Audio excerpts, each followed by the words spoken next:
We have this special drip emitter system made by the Hydrorain Corporation out of Utah, www.hydrorain.com. It's a system called DripLock, and it's a component system where we can be able to connect our drip tubing without having to use the little plastic fittings that you normally see out in the industry. So take a look and you'll see what I'm doing here to retrofit. All right. We got a situation here where we put in a drain that comes off of the house that goes out into the main yard to pop up in the yard in order to have the water not build up here in this decomposed granite pathway area. But we have a drip line that went to these planter pots. This is a distribution line, so we had to go under it. So what we'll do is retrofit to take this drip pipe underneath the actual drain pipe and connect it. So there's a couple ways we can go about it. We've got quite a bit of flexibility here. I wanted to show you the components that I use when we do a retrofit like this. Here's our 1/2 inch plastic drip pipe, distribution pipe. Pretty basic, pretty standard.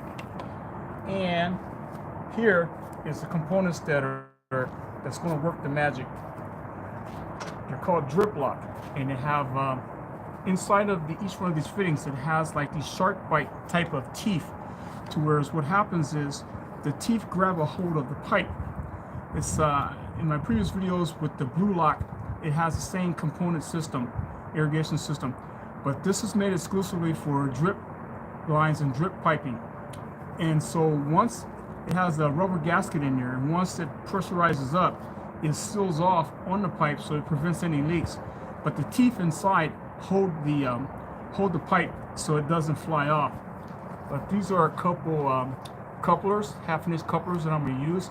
What I'll do is I'll splice this and have it go underneath and do a connection. But I just want to show you, this is one piece that I used that I needed to make some modifications to it, just to show you how simple and how nice it is. If I wanted to take this off and make a change, first of all, I want to show you that this has 360-degree capabilities. So say for instance, where the drip pots are located, or these planter pots, I can be able to run a line up and have like a distribution head. Sometimes they have these bubblers called quadra bubblers, where it has a lot of different 1/4 inch lines that can run from it. So I can install one of these on a T. They have T's that you can put on here, and I can put a little small section of the of the drip pipe on there, and then I can twist that up. So if this is how it's installed, I can be able to shift that up and run piping upwards. So I can go this way, that way. So we had this 365-degree capabilities by using these components. Not only the blue lock, but also the drip lock. And one other thing about these components is that they're almost like on a spring hinge, to where if I push down both of these sides, see, I can pull that apart. So if there's a mistake made, if you want to make changes, or if you want to add on to it, we can just take and push this down, because this is like on a spring load with those teeth in there. And so we'll push this down, and that releases the teeth. The teeth are like that. So once we push this down, it basically is these compressed teeth where we can be able to slide it off. And putting it back on is pretty simple. So when we get ready to do our installations, pop it back on, and good to go. It's not going to come off because the teeth are holding it. And once it pressurizes up, the gasket seals it off so there's no leaks. So that's the theory and the concept of this particular type of components. And they make different types. Here's a setup here where it's actually a manifold, where you have the emitter tubing. So like the tube, like this 1/4 inch tubing like this, we can be able to take this tubing, and they have these little plugs in here. It comes with the, and you can twist it on the actual manifold. There's a little guide there that says either lock or unlock. Right now, this is in unlock position, so you can press this down and pull this out. And then we can stick the tubing in there, and we'll twist it where it says the lock position, and then that 1/4 inch tubing will not come out. But this way you can be able to use it and not have to punch holes inside of the pipe and have possible leaks and blow-offs and stuff like that. Because inside of this little unit, there's actually the same type of teeth that are holding the pipe inside, so it's on a more of a diminutive level.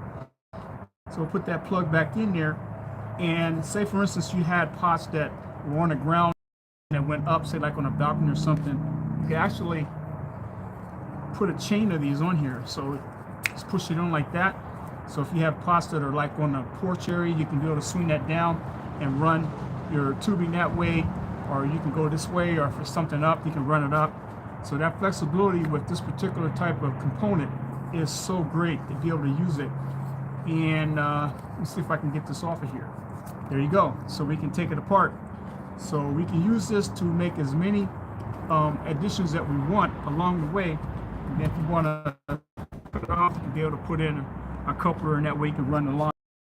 And also at the end of the line, we have a component that's basically a cap. It's the flush out cap.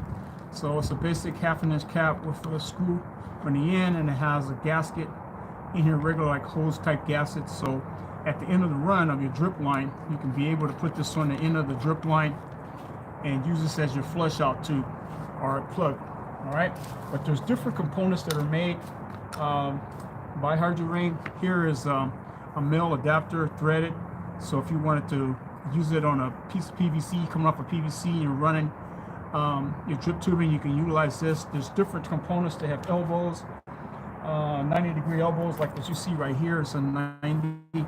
So there's different components that are made. You go online, you can see the different ones that are available. This is the old conventional coupler. Pretty much, you have to make sure that the piping is pretty pliable. If you're in an area that's cooler, this pipe is going to get rigid, so it's going to make it a little bit challenging to get this in there. It has a hedge on it, so you wedge it in, and the compression will hold it. But if you don't put it in all the way, you may get blow-offs. Here, normally when I used these before, I would use a small pair of channel locks to hold it in order to move it back and forth to get that onto the pipe. And in a warmer area like here in Southern California, it stays pretty warm, and so we can leave this pipe laying out, and it's pliable, it's softer because of the heat, and it's a little bit easier to push these components inside of the tubing. But in areas that's a lot cooler, even on cool days, it makes it kind of challenging to get it into the pipe, depending on the diameter and thickness of this pipe. Most of the pipe is pretty consistent from the standpoint of the thickness of the diameter or the thickness of the width of the pipe, but some pipe is a little bit different. So let's see if we can do this retrofit what I was talking to you about. So come in here, and let's say we'll do it right about up in here. So we cut the pipe, get a little bit of dust off of it, come in with our PVC lock coupler, push that coupler on like so. All right, so we're good to go there. We'll measure off what I need to do. So actually I'll come underneath first of all. So I'll come underneath like this. We're good. We can use like an elbow. I could have used a 90 on here, but I didn't think about that. So we'll just move some of this DG out of the way, so we'll be able to get some flex in there. Bring it over, punch it in like so.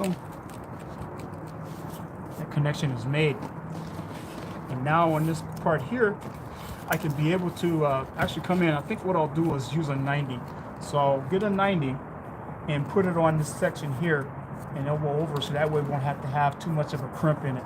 Could have went under and get a little bit closer, but what I'll do is just get a 90 and bring a 90 over into this area here, and we'll go from that. I don't have a 90 with me, but just to give you the idea and the clue of what's going to happen here on this component. Let me see if I can pull this one off.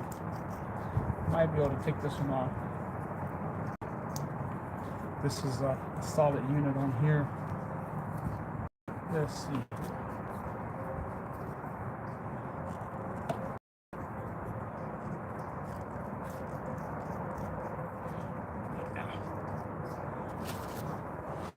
This one has got a plastic unit, and that was a mistake that was made on here. So let's see if I can get this off of here. If not, we'll just get a 90 out of the kit. Yeah, with this particular unit on here, we'll have to cut this off. So, and I don't have a pair of channel locks to really reef this down some more to really get a good grip on it and pull that out of there. As opposed to on this side, let's see, it comes out a lot easier. So on this side, it's a little bit more challenging because of the way that this fitting is on here. It was a mistake that was made, and this particular one doesn't seem like it wants to act right because I'm doing a live video. So what I'll do is get another elbow to be able to put an elbow on here and elbow over. Then that way I can be able to make the connection to have this be fixed. So we don't have to worry about fitting any more than one. Or what I could do also is bring it up some more here, measure out, see what we can do. See if I can do something here that'll be even easier. So what we'll do is this: instead of using the 90, we'll come in,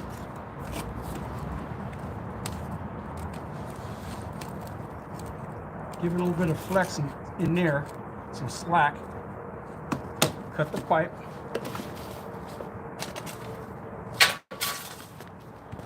put in a coupler,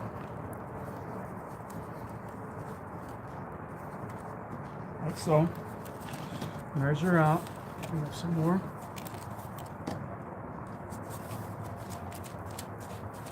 See what we have here. It's probably a connection and make things more challenging. Yeah. Anyway, we'll go like that. We'll do our cut. What about here?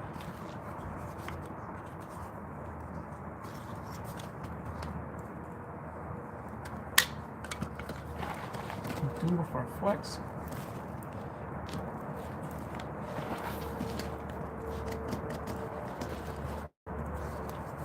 Bring it out with some channel locks. Come in, flex. Put it in.